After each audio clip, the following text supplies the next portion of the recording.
दोस्तों नमस्कार। एमटी टॉक्सो में आपका स्वागत है। मैं आपको एक बड़ी खबर की तरफ ले चलता हूं जो बहुजन समाज पार्टी से रिलेटेड है।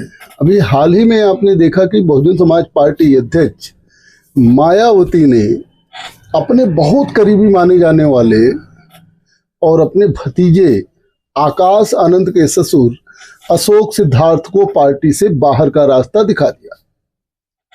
अभी कम से कम 2 दर्जन ऐसे नेता हैं जिनको मायावती बाहर का रास्ता दिखाएंगी। कौन है वे 2 दर्जन नेता जिनको मायावती बाहर का रास्ता दिखाएंगी? वे सब किसी न किसी प्रदेश के प्रभारी रहे हैं। मैं इन सारी बातों को बताऊंगा। इसके पहले आपसे निवेदन है कि चैनल को सब्सक्राइब कर लीजिए, चैनल को ज्वाइन करिए, पत्रकारिता को मदद करिए और वीडियो को शेयर करिए। जैसा कि आप सभी लोगों को पता है कि मायावती बहुजन समाज पार्टी को 2027 विधानसभा चुनाव के पहले मजबूत करना चाहती है। वे चाहती हैं कि पार्टी में कोई गुटबाजी ना रहे और ऐसी शिकायत समय समय पर मायावती को मिलती जा रही है। अभी 29 जनवरी को दिल्ली में उन्होंने देश के बड़े नेताओं की बैठक किया था। उसमें भी कुछ लोगों ने शिकायत किया था कि गुटबाजी बढ़ रही है और उसके लिए कुछ नेता जिम्मेदार हैं। इसके तहत सबसे पहले मायावती ने कार्रवाई करते हुए अपने भतीजे और नेशनल कोऑर्डिनेटर आकाश आनंद के ससुर अशोक सिद्धार्थ को पार्टी से बाहर का रास्ता दिखा दिया।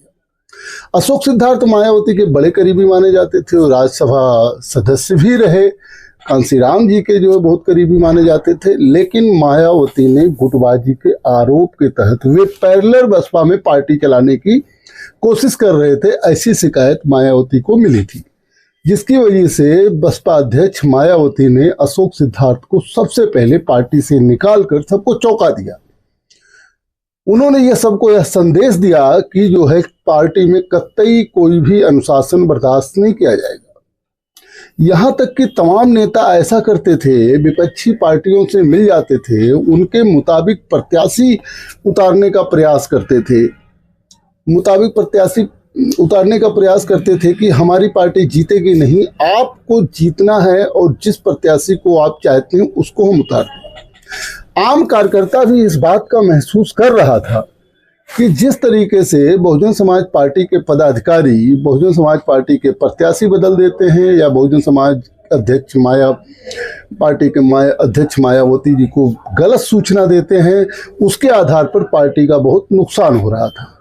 लिहाजा 2027 विधानसभा आने के पहले मायावती ने ऐसे शिकायती नेताओं का, जिन नेताओं के प्रति शिकायत प्राप्त हुआ, उसके बारे में उन्होंने पता लगाया और उन्होंने उनको निकालने का प्रयास भी किया। इसके तहत पहला शिकार तो अशोक सिद्धार्थ बने। अभी 2 दर्जन से ज्यादा नेता ऐसे हैं जिनकी बारी आने वाली है और कुछ दिन में उनके प्रति कार्रवाई भी होगी।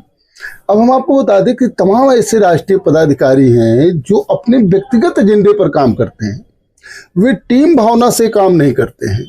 जो व्यक्तिगत एजेंडे का काम करेगा और ऐसी सूचना जो है अगर बसपा अध्यक्ष मायावती को लगेगी तो वह कितना भी खास हो, वह बसपा में नहीं रह सकता।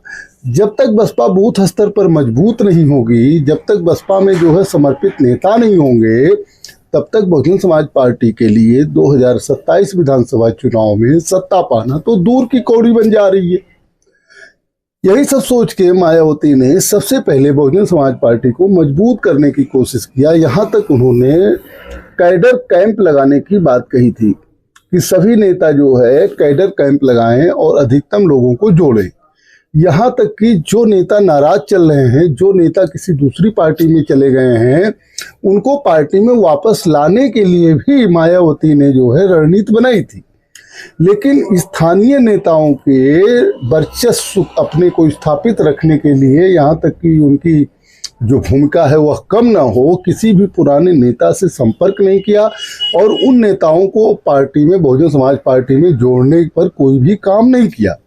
उनको पता है कि पुराने नेता अगर पार्टी में आ जाएंगे तो उनकी वैल्यू कम हो जाएगी।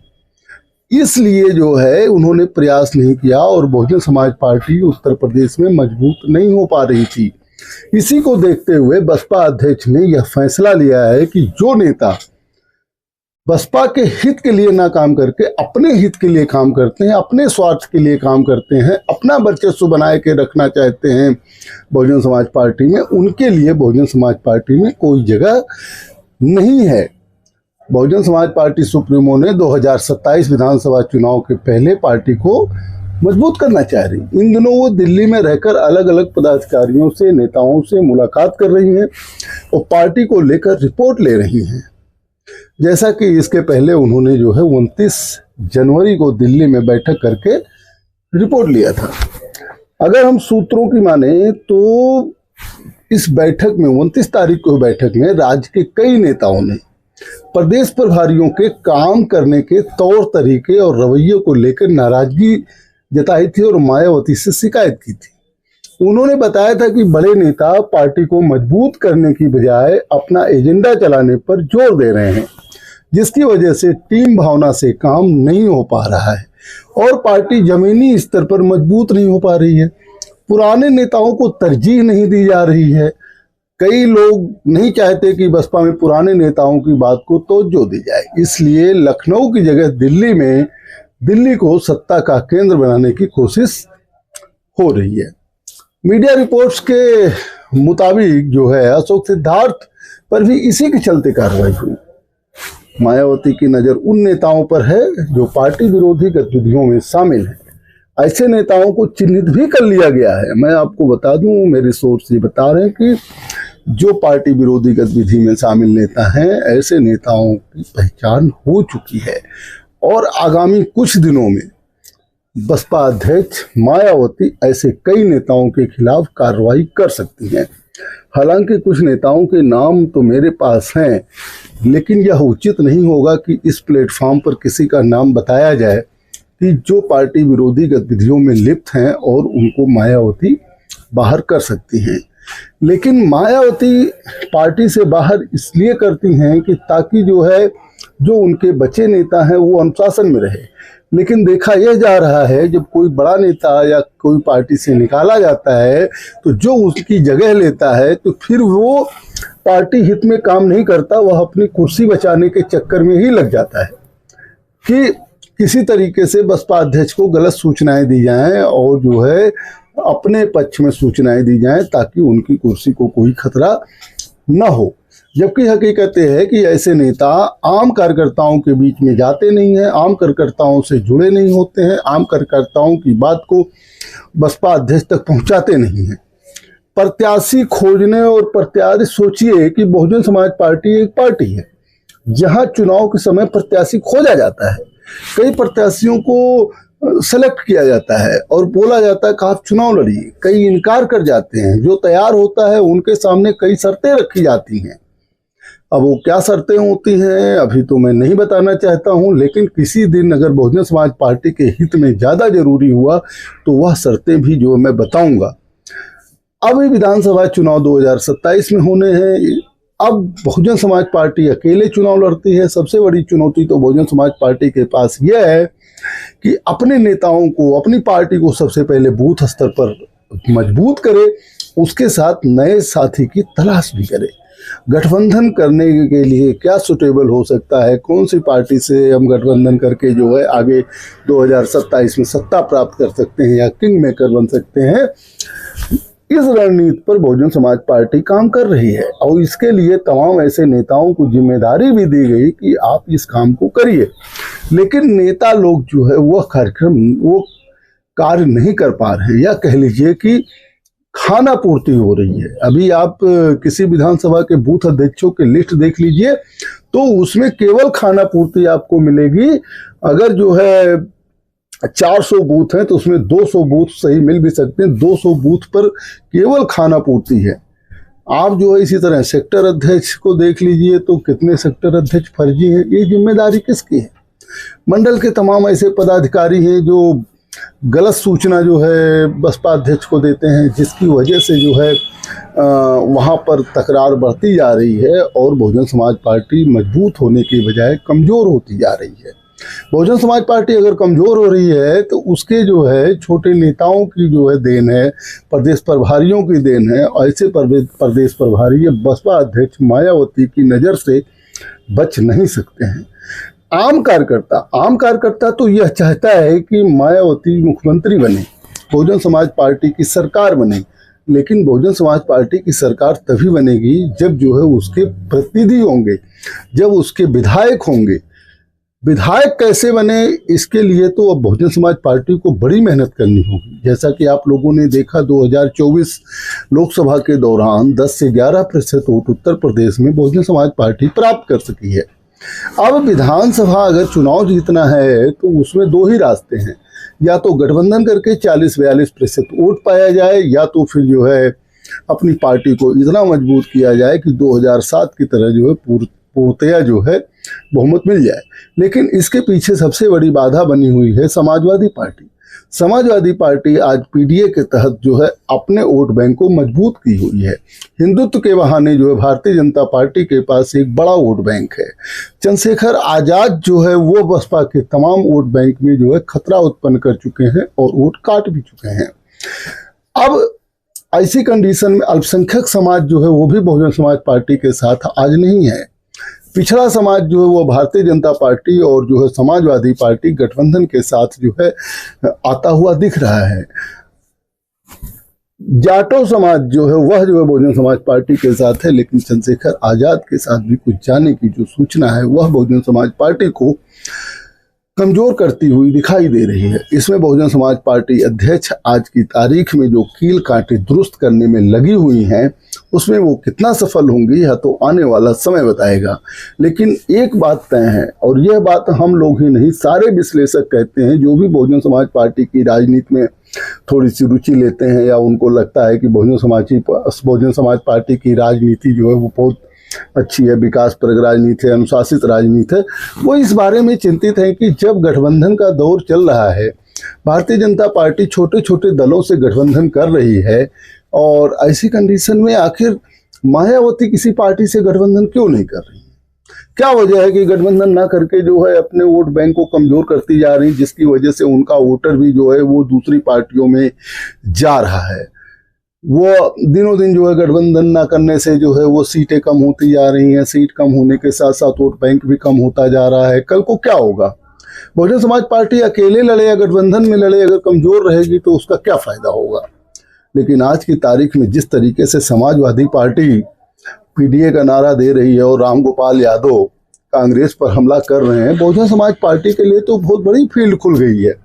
जिस तरीके से अपना दल यस के नेता योगी आदित्यनाथ पर हमला कर रहे हैं, जिस तरीके से निषाद पार्टी के नेता डॉक्टर संजय निषाद वो योगी सरकार पर हमलावर हैं, और जिस तरीके से ओपी राजभर कभी भी जो है कुछ भी बयान दे देते हैं जो सरकार को रास नहीं भी आती है, ऐसे लोगों से बातचीत करने के लिए तो एक नेता होना चाहिए जो बहुजन समाज पार्टी किसी को अथराइज करना चाहिए बहुजन समाज पार्टी को।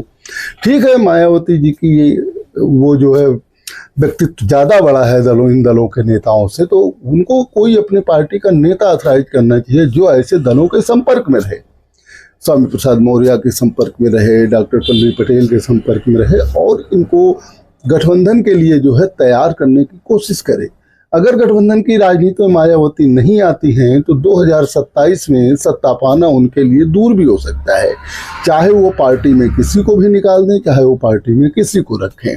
यह जिम्मेदारी मायावती की है कि कैसे जो है अपनी पार्टी को दोबारा सत्ता में लाने की कोशिश करें, चाहे वो अनुशासनहीन नेताओं को निकाल कर नए नेताओं को जोड़कर करें, चाहे वो किसी के साथ गठबंधन करें। लेकिन यह सबसे सरल तरीका आज की तारीख में सबको लगता है कि बहुजन समाज पार्टी को अगर अपनी राजनीति बचानी है, अगर जो है सत्ता में आना है, तो गठबंधन की राजनीति पर चलना होगा। चाहे वो कांग्रेस समाजवादी पार्टी के जो संयुक्त गठबंधन इंडिया ब्लॉक में आए, चाहे वो खुद अगुवाई करने के लिए छोटे छोटे दलों से संपर्क करें। नहीं तो बहुजन समाज पार्टी के राजनीति की डगर जो है बहुत कठिन है। 2 दर्जन नेताओं को निकालने का जो और प्लान है उस पर अमल मायावती कर भी लें तो उसका क्या फायदा? नए लोग जब तक नहीं जुड़ेंगे, जब तक क्या कहते हैं कि ये व्यापक प्रदेश स्तर पर माहौल नहीं बनेगा, कि अगली सरकार बहुजन समाज पार्टी की बनेगी, क्योंकि अकेला चना भाड़ नहीं फोड़ता, ये कहावत सही भी है। अगर केंद्रीकृत मायावती रहेंगी, जो से आम लोगों का मिलना बड़ा मुश्किल है, आम कार्यकर्ता मिल भी नहीं सकता है। आकाश आनंद को भी इसी तरह बनाया जा रहा है कि आकाश आनंद से भी आम कार्यकर्ता नहीं मिल सकता है। आकाश आनंद को चाहिए कि पूरे प्रदेश में दौरा करें, हर मंडल पे रैली आयोजित करें, हर कार्यकर्ता से मिले जुलें, सबकी समस्या जानें, नए नेताओं से मुलाकात करें, लेकिन उनको भी सीमित कर दिया है। तो ऐसे में क्या हो सकता है? चाहे आप 2 दर्जन नेताओं को निकाल दीजिए या और नेताओं को निकाल दीजिए, इससे कोई फर्क पड़ने वाला है? इससे फर्क यही पड़ेगा कि बसपा और कमजोर होगी। लेकिन मेरे सूत्रों की अगर माने तो पुराने तमाम ऐसे नेताओं की लिस्ट बन चुकी है जिनको वापस पार्टी में लाना भी है, और कुछ ऐसे नेताओं की लिस्ट बन चुकी है जिनको बहुजन समाज पार्टी से निकालेगी, किक मार के निकालेगी, क्योंकि वे अपने हित के लिए काम कर रहे हैं, अपने हित के लिए पार्टी को बेच दे रहे हैं। यहाँ तक कि पार्टी की जो यूनिट प्रदेश इकाइयां हैं, वो दूसरी पार्टियों के प्रदेश से पूरी तरीके से गठबंधन करके, गुप्त गठबंधन करके, जो मायावती को नहीं पता होता है, उनके अनुसार प्रत्याशी उतार देते हैं। उनको ये नहीं मतलब है कि बसपा जीते या हारे, बस वोट काटे ताकि दूसरा जीत जाए।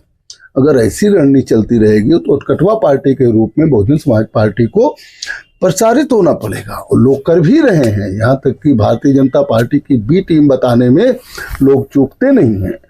अपने ऊपर से बी टीम का तमगा बहुजन समाज पार्टी को हटाना होगा, और सही रास्ता तो ये है कि गठबंधन की राजनीति पर बहुजन समाज पार्टी को आना होगा। चलिए देखते हैं आगे बहुजन समाज पार्टी गठबंधन की राजनीति पर आएगी या फिर अकेला चलो की रणनीति अपनाएगी। लेकिन अभी तो सूरत हाल यही है, 2 दर्जन नेता निकाले जाएंगे और लगभग 100 से 150 नेता बहुजन समाज पार्टी में आएंगे। अब सर्व समाज को जोड़ने के लिए बसपा की अगली रणनीति क्या होगी, कैसे जो है एक 2027 के लिए माहौल बनेगा गैर भाजपा गैर सपा गठबंधन के बहुजन समाज पार्टी के आने का, उस पर भी मैं आपको बताऊंगा। देखते रहिए एमटी टॉक शो। बहुत बहुत धन्यवाद, बहुत बहुत धन्यवाद।